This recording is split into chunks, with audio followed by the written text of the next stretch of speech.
আজকের ভিডিওতে এমন একটি গল্প শোনাবো, আপনাদের অনেকে হয়তোবা শুনছেন। হ্যালো এভরিওয়ান, আসসালামু আলাইকুম। বিশ্বের সবচেয়ে ধনী ব্যক্তি বিল গেটসকে কেউ একজন জিজ্ঞেস করেছিলেন, পৃথিবীতে আপনার চেয়ে ধনী আর কেউ আছে? বিল গেটস বলেছিলেন, হ্যাঁ, এমন একজন আছেন যিনি আমার চেয়েও ধনী। এরপর তিনি একটি গল্পের কথা বর্ণনা করলেন।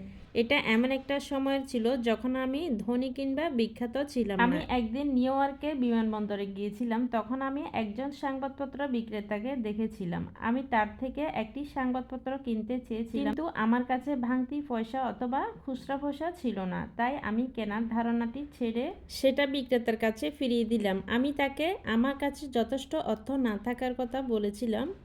সে বিক্রেতা আমাকে বলেছিল, এটা আমি আপনাকে ফ্রিতে দিচ্ছি।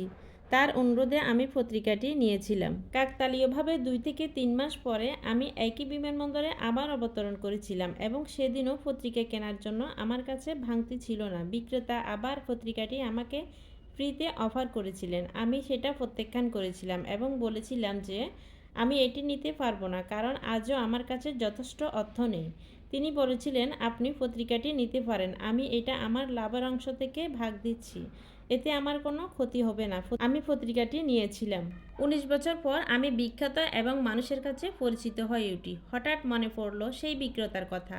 আমি তার সন্ধান শুরু করি প্রায় 1.5 মাস। অনুসন্ধানের পরে আমি তাকে খুঁজে পেয়েছিলাম। আমি তাকে জিজ্ঞেস করেছিলাম, আপনি কি আমাকে চেনেন? তিনি বলেছিলেন, হ্যাঁ চিনি, আপনি বিল গেটস। আমি তাকে আবার জিজ্ঞেস করেছিলাম, আপনার মনে আছে আপনি যে বিনামূল্যে একটি পত্রিকা দিয়েছিলেন? সেই বিক্রেতা বলেছিলেন, হ্যাঁ মনে আছে, আপনাকে 2 বার আমি পত্রিকা দিয়েছিলাম। আমি তাকে বলেছিলাম, সে সময় আপনি আমাকে যে সাহায্যটা করেছিলেন তা আমি আজ ফিরিয়ে দিতে চাই।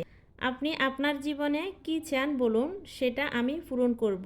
বিক্রেতা বললেন, স্যার, আপনি কি মনে করেন যে এটা করে আপনি আমার সাহায্যের সাথে মেলাতে পারেন? আমি ওই সংবাদপত্র বিক্রেতাকে জিজ্ঞেস করলাম, কেন?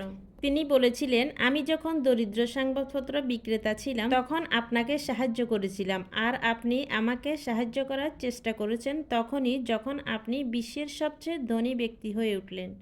তাহলে কিভাবে আপনার সাহায্য আর আমার সাহায্যের সাথে মিলে?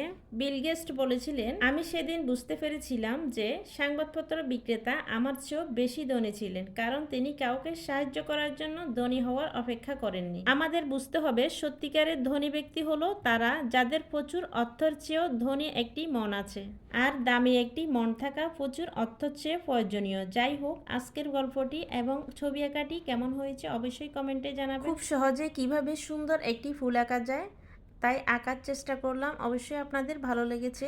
খুবই সহজে ফুল আঁকার চেষ্টা করলাম। আশা করছি সম্পূর্ণ ভিডিওটি দেখবেন আর একটি গঠনমূলক কমেন্ট করবেন। তো ভালো লাগলে অবশ্যই শেয়ার করবেন।